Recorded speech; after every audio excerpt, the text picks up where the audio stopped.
I put my microphone on. But it is my honor to introduce our Chief Justice. Chief Justice Maureen O'Connor was the 10th Chief Justice of the Supreme Court of Ohio and the first woman to lead the state's judicial branch. Elected as a justice in 2002, re-elected in 2008, voters promoted her to Chief Justice in 2010, and re-elected her in 2016. She has served as a private lawyer, magistrate, which is where I first met Chief, as a common pleas judge, prosecutor, and Ohio Lieutenant Judge. Chief Justice O'Connor has led significant judicial reform, including a focus on the impact of fines, fees, and bail practices on the floor. And she continued that cause, and we are working with her in that regard. She's a regional and national leader. As I indicated earlier, she was the president of the Chief Justice Association through the National Association, and a very strong leader of that organization. And leader on governmental responses to America's drug epidemic. So please join me in welcoming the Chief, and listening to what the Chief has to say and report as to the state of the judiciary.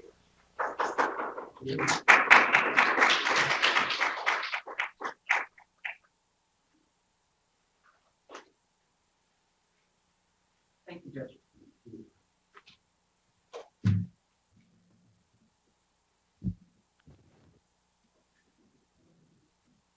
Setting the example. Well, thank you. Thank you, Judge Powell. I want to thank you for your service. I also want to thank you for, I think it was 2 judicial conferences ago, of introducing me to one of the best Irish whiskeys I've ever had, Redbreast. So you really have broadened my horizons on occasion. So thank you very much. Good morning, everybody. I'm honored to speak with you today. This is my 10th State of the Judiciary address, and all of them have been delivered, of course, at the Ohio Judicial Conference annual meeting. I want to begin by congratulating the new officers of the Ohio Judicial Conference that I swore in a few minutes ago. It's always a pleasure.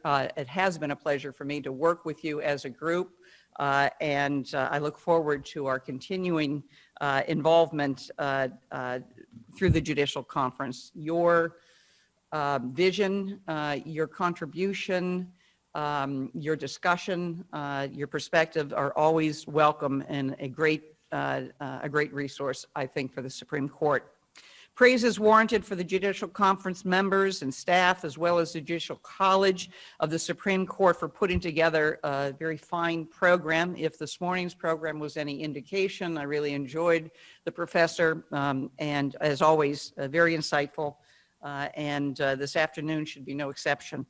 Recognition goes to the Ohio State Bar Association for serving as the remote host of the programs this year. I also want to recognize my colleagues who are online, like the rest of you, Justices Kennedy, French, Fisher, Justice DeWine, Mike Donnelly, and Justice Melody Stewart.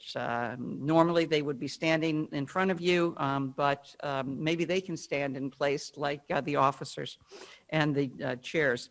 This forum is all about sharing ideas and working to advance the judiciary of our state. The theme of this year's conference, Breaking Barriers, a reference to the 100th anniversary of the ratification of the 19th Amendment, is quite fitting. But of course, we all know there continues to be barriers in our society. One of the most obvious presented itself when Ohio was hit with the pandemic over 6 months ago. The need to follow the Department of Health guidelines presented a barrier to business as usual within our court system. Closing courts was not an option. If ever there was an essential activity in Ohio, courts and the work we do rises high on that list. Definitely below first responders and medical professionals and all of the many, many service workers who don't have the option or the luxury of working from home like all of us do. Technology has made us, the judiciary, a pretty fortunate group of people during this pandemic. In the face of COVID-19, what were judges to do? What did we do, and what do we continue to do? To answer that question, I will outline for you today the commitment of the Ohio Judiciary to not only deal with this pandemic, but to go even further to improve the administration of justice in our state. We have a health crisis to deal with, and we do not know when it will end. But we also have a long overdue mission separate from that crisis. That mission is to seek out new and higher levels of the fair administration of justice and access to justice for all who come before our courts. We must accomplish this mission by creating new tools and new ways of sharing information. We will commit ourselves to examining the quality of our work, and we will make our work more visible to the public and improve their confidence in what we do. Before I explain further, I want to look back at the past year and in particular, the past 6 months. The public health mandates in our state have been a great but necessary burden. I'm confident that the Court of Public Opinion will render a verdict in favor of our courts when this health crisis draws to a close. That's because when the pandemic hit, our first order of business was to act quickly, to act positively, and to act wisely. The response of judges in Ohio was remarkable. You identified essential matters upon which to focus and meet the needs of those who came before your courts. You released inmates from jail to lessen the chance of the virus spreading. You set up hearings with remote participation and adhered to masks and sanitizing and social distancing requirements, and you continue to do so. You held proceedings in makeshift courtrooms. Many courts constructed plexiglass shields and configured new ways for participants to enter and exit hearing rooms. You communicated your efforts locally. This deadly virus forced all of us to adapt, and we did. Ohio courts remained open. Circumstances forced us to issue tolling orders, and jury trials were delayed. But those interruptions were an effort to keep people safe while we followed through on our obligation to deliver justice fairly. Ohio judges went beyond the call to service, and the public took notice of our labors. The news media spotlight has been on us constantly since March, and the coverage has been overall quite favorable. The media and the public came to understand that the courts were innovating on their behalf. It's safe to say that many judges and staff have even surprised themselves on how well they've adjusted to this new reality. When I made $6 million from our budget available in March for judges to purchase remote equipment for their courtrooms, the courts in 87 out of 88 counties responded immediately. Applications flew into the Supreme Court, where our fiscal staff worked overtime to validate and approve these technology grants. Our work these past 6 months has shown that judges in Ohio are focused on administering justice. You are doing so even when faced with obstacles that could not have been predicted. Well, actually, that's not true. We do have one Nostradamus on our staff, and that's Milt Newsom, the former Washington County judge who is director of the Judicial Services at the Ohio Supreme Court. Milt came to me last year with an idea about publishing a totally revised public health guide for courts. Milt wanted me and all of you to be ready for a health emergency. In fact, he even used the word pandemic. I said, okay. On my mind at the time was the training and exposure that I had when I was director of the Department of Public Safety for 4 years before I joined the court. I had participated in numerous tabletop exercises and trainings dealing with the spread of a fast-moving, highly contagious virus for which there was no vaccine. The visuals presented left a lasting impression upon me. The short time it took to spread around the world and the predictions of infections and mortalities were sobering. So fast forward to 2020 and the COVID-19 pandemic, and now it is no tabletop exercise. It is a reality. Court staff worked on the public health guide for courts for several months, and we sent it to you in January. The pandemic ensued a few weeks later. Thank you, Milt, for your leadership on the guide's creation. That deliverable had a positive effect, although we did not know a year ago when we started on the project. It helped us get ready for the pandemic by providing specific details on the ways courts could deal with the health disaster and the emergencies in general. There are so many judges in our state who stepped up to the challenge of COVID-19 and kept their courts in session and kept justice flowing. There's simply not enough time here today to mention all of them. I will point out a few, though, while letting you know that I appreciate every effort from every judge during this COVID pandemic. Licking County Municipal Court Judge David Stanbury reports that jury trials have resumed there. Both municipal courts have installed physical barriers between every juror's seat, between the rows of seats, and between seats and each counsel table. There are clear hanging barriers in front of his bench and between his seat and the witness stand and between the witness stand and the jury box. Many courts have taken similar measures, and I must say I've been impressed with the speed at which these changes have occurred and the level of workmanship.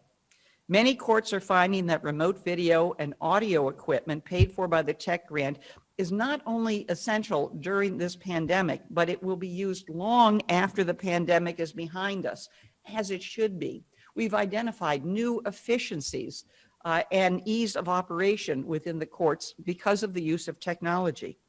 Franklin County Municipal Court is using its equipment to expand video remote language services. They will now include American Sign Language interpreters to accommodate requests made under the Americans with Disabilities Act. That is a great idea and an enduring one. Our Supreme Court roster of interpreters covers 29 languages today, and it will grow. Remote technology is a great way to provide this service when an in-person session is not possible. Lakewood Municipal Court Judge Pat Carroll and Cuyahoga County Domestic Relations Judge Diane Palos stepped up when the pandemic hit. They volunteered to teach courses at the Judicial College webinars about creative solutions to keep the courts open during this crisis. As the pandemic continues, several courts are now live streaming. Barberton Municipal Court, Ottawa County Common Pleas, Akron Municipal Court, Common Pleas Court of General Division of Cuyahoga County, the 10th District Court of Appeal, to name a few. The Barberton Court, in fact, is making use of local public access TV channels as well. This is a low-cost, effective way to keep the public informed, to keep our courts open. Another tool for transparency that has come about because of the pandemic, but will be with us forever going forward, is a new Ohio Virtual Courtroom Directory.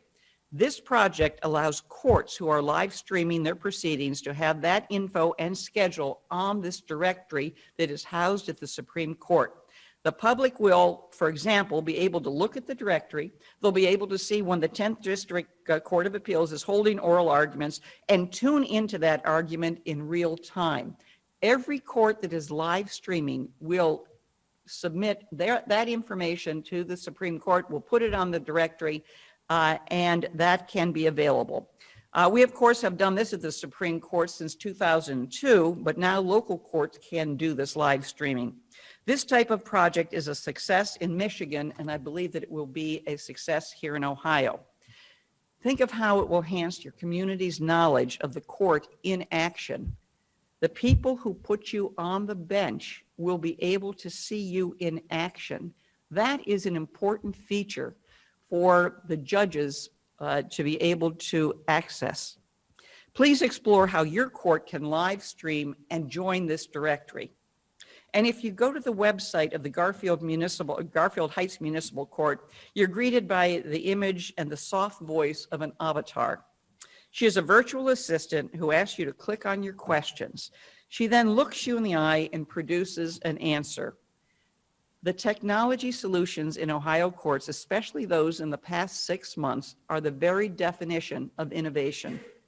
A court's ability to provide proper access to justice while employing these technologies is something new. Accordingly, guidance is necessary. We have to establish guidance for the courts. The Supreme Court just authorized to be out for public comment recommended changes to Ohio Rules of Criminal Procedure 11 and 41 that make clear, if adopted, that defendants in affiance may appear electronically for plea hearings and search warrant applications. Whenever rules need to be updated to make clear the new role of technology and its use in the courts, our court will act. Another leap forward is that Ohio will join a pilot project by the National Center for State Courts. The project will explore public perceptions of courts and how they use remote technologies. By tapping into the collective experiences of courts across America, we will be able to determine when we in Ohio are venturing down the right path, and just as importantly, when we're not. 4 of our courts will be part of the NCSC project: the Cuyahoga County Domestic Relations Court, Coshocton County Juvenile and Probate Court, Fairfield County Juvenile and Probate, and Montgomery County Juvenile Court. I thank these courts for taking part, and all of us await the results. Another project that the pandemic has spawned is the creation of the iCourt Task Force. I'm charging the task force with examining how courts have used technology during the pandemic, what have the experiences been, survey judges and attorneys about their experience with remote appearances and trials, identify best practices and technology, what are the barriers and the challenges to the use of technology, and more. What do we do going forward? I've asked Justice Pat DeWine to be the Supreme Court liaison to this task force, and invitations are out to all of the stakeholders to be part of this project. Stay tuned, because I think the report that would be generated by this task force will be a guide for us in the future in the use of technology. Now, switching gears a bit, and since it's an election season, I want to tell you that I've noticed a record high turnout among judges on Judicial Votes Count website. I'm talking about judges submitting their biographies and answering the questions. For those of you running for office who haven't done so, you really should. JudicialVotesCount.org is experiencing a record number of inquiries by the public and the media, and that interest will only go higher for the next 2 months before the election. Innovation in Ohio courts hasn't been limited to measures taken to deal with the pandemic. Advances in solving problems for Ohioans in the name of justice continues to grow. Judge Laura Smith and the judges in Fairfield County have brought together their community justice partners. They have begun training on how to intervene with spousal batterers and effectively supervise them. More and more courts and the judges are using phone apps to get applicants to court on time. It is a phenomenal tool across all jurisdictions of courts to remind people of their court appointments and to appear in court, and the increase in appearances has skyrocketed. The latest is Ashtabula County Juvenile Court Judge Albert Kemplese to use this technology. The Cuyahoga County Court of Common Pleas has partnered with a child advocacy center to train every judge and magistrate in the county about how trauma affects those who come before the court. They're learning how judicial officers can improve access and outcomes for them and for their community. Thank you, judges, for these efforts, and thanks to all of you whom, due to the constraints of time, I do not have the ability to acknowledge. We have forged innovation ourselves in the Supreme Court this past year. We've established new rules governing bail, bond, and pretrial release in criminal cases. Today, Ohio courts must use the least restrictive bond conditions and the lowest amount of monetary bail to secure a defendant's court appearance. Going forward, bond schedules are only to be used for securing release when court is not in session. We also recently appointed a task force on conviction integrity. Integrity and convictions are 2 words that must always be spoken in tandem. The task force is charged with analyzing and recommending meaningful advancements in procedures regarding integrity of convictions and the post-conviction review process. All interested parties have been invited to participate and contribute to the success of the report. I'm pleased to say that Justice Mike Donnelly is the Supreme Court liaison and Judge Jean Zamuda is the chair of the task force. Society's problems are laid at our doorstep, and rightfully so.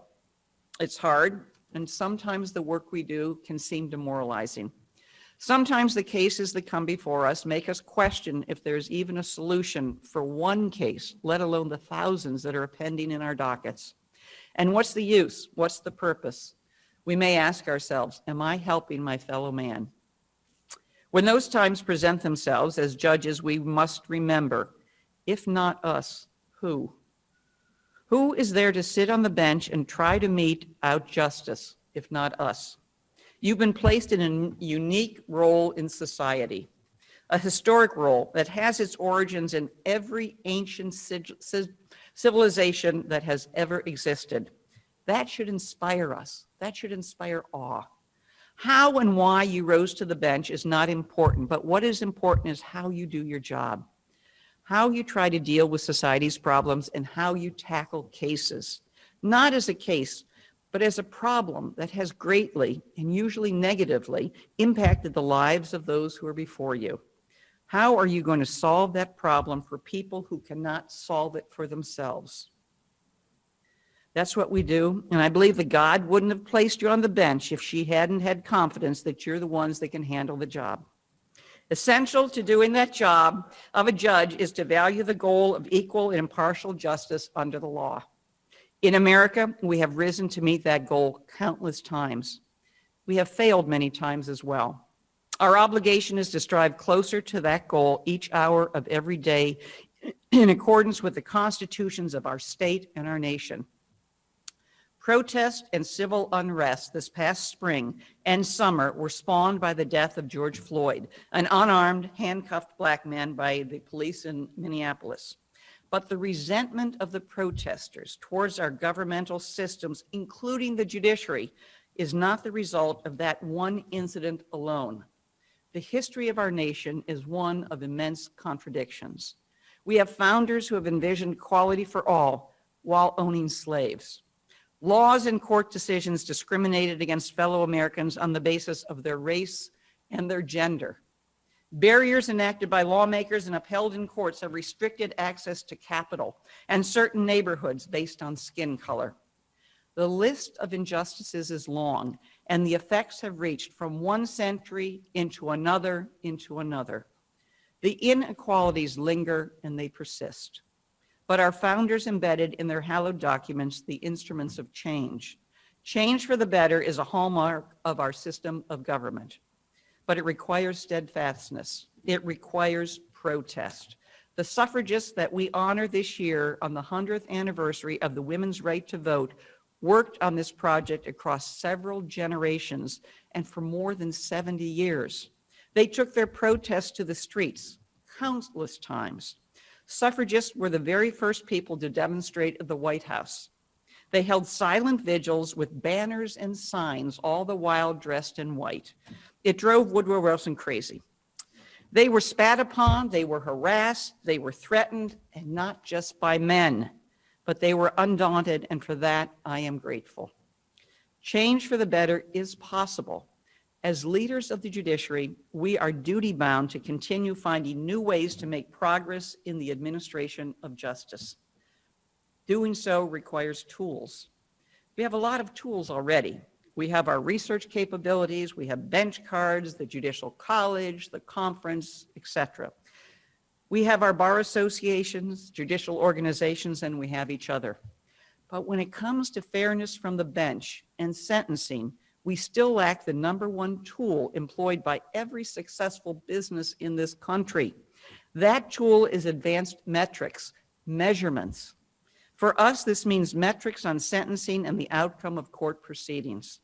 We gather reams of judicial data, the statistical summaries from the Supreme Court are voluminous, but we don't go nearly far enough to know how fair and equitable we are, or can be, when we make the most important decisions facing us as judges. Our lack of knowledge about sentencing reverberates in the public as lack of confidence in you and me and our judicial system. 21 years ago, then Chief Justice Tom Moyer commissioned a report on racial fairness that called for comprehensive statewide sentencing database. Nearly every state has a report, a commission, a blue ribbon panel seeking the same thing, to no avail. It's difficult to do.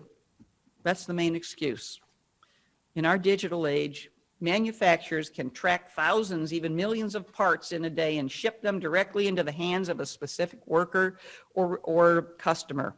Once installed, they can follow the quality of these components and the experiences of their customers. There are many other examples like that in the business world.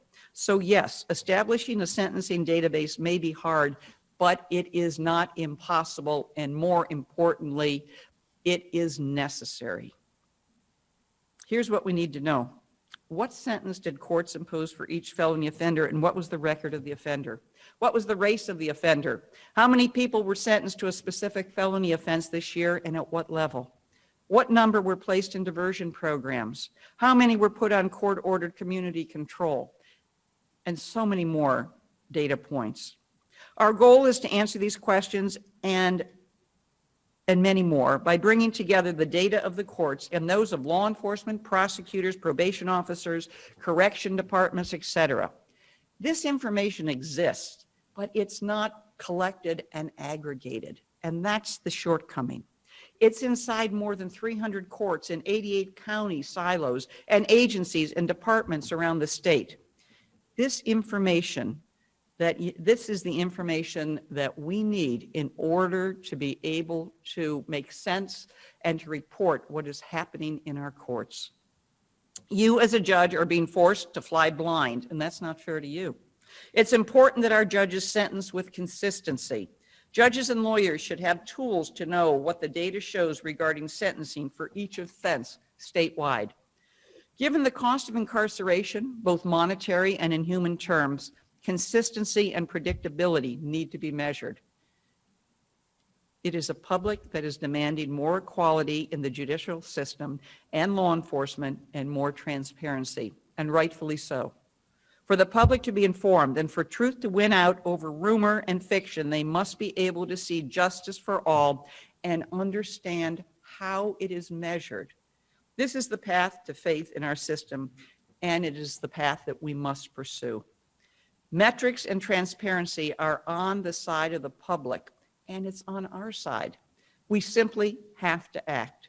The Ohio Criminal Sentencing Commission and a group of dedicated judges and court personnel have worked to make aggregation of sentencing data a reality. The first deliverable is proposed uniform sentencing entries. This will set the stage for data gathering and analysis by academia. The University of Cincinnati, Ohio State, and Case Western Reserve are already involved. Initially, a pilot program of one or more counties will be created. The pilot will allow for the development and the identification of what works and what does not. And as that pilot moves forward, we will increase the number of counties participating, and we will be asking for your help. Your reward will be an increase in the public's trust in the judiciary and a fantastic tool to help you every day. Judges want to be fair. We strive to be fair. This database will give us a foundation for fairness and objectivity that will change how we do our jobs, and it will be a change for the better. 4 years ago, we set out to tie together data and criminal information across all kinds of political and organizational borders in 8 states. This included all the large and small bureaus and agencies and government branches in all these states with different laws and practices. We tied them all together with academics and the federal health officials and the medical professionals. We broke down barriers just as the theme of this conference prescribes. We called it the Regional Judicial Opioid Initiative, RJOI. It's an 8-state consortium, and it works. That task had never been undertaken before, but in Ohio, we led the effort, and as I said, it's a success. We did it. Other regions around the country have copied our initiative, and there's a national effort as well. We can apply this same can-do attitude to this sentencing project. Actually, we must do so. How can we explain to our citizens that we knew this database effort was critical to justice in our state, but we didn't do it? Do we say we failed because we didn't get around to it or because it was too hard? That's not the spirit of innovation that you as judges have so ably demonstrated for years, and particularly the past 6 months during this pandemic. I believe that we can do this. I believe that we will do it. So once again, I want to thank the OSB for hosting us. And I want to extend best wishes to the OJC and hope that you all have a successful conference. I'm going to close by recognizing 2 judges who have lost their lives to COVID-19, 2 of our judges. Franklin County Municipal Court Judge William Pollitt died as a result of COVID-19, quite unexpectedly, and it was a shock. And retired Judge Joseph Donofrio from the 7th District Court of Appeals also passed away from COVID-19. Our condolences to their families and to their colleagues and the people who knew them. They were both wonderful gentlemen. I also want to close with a statement, well, just a preview. Paul Pfeiffer asked me last night about 5:30, I think I got the email or the text. Can we do something about CLE requirements this year for judges in light of the pandemic, in light of the inability for some judges maybe to acquire all of their CLE credits for those reporting this year? I will tell you that there wasn't enough time between 5:30 last night and this morning to investigate it as thoroughly, but I mentioned it to my colleagues. We will be looking at it. I can't promise, what direction it will go. I know that the Commission for Continuing Legal Education is meeting on the 18th of this month. I've asked them to look at it, so stay tuned. We will try and come up with something, whether it's extending the deadlines for reporting, whether it's adjusting the number of credits, etc. We will not ignore this. We have been looking at it, thinking about it, and we will continue to do so. So with that, I'm going to close. I wish you, again, a successful conference. I want to thank each and every one of you. Please stay well. Be safe, wear your masks, sanitize, and God bless you all.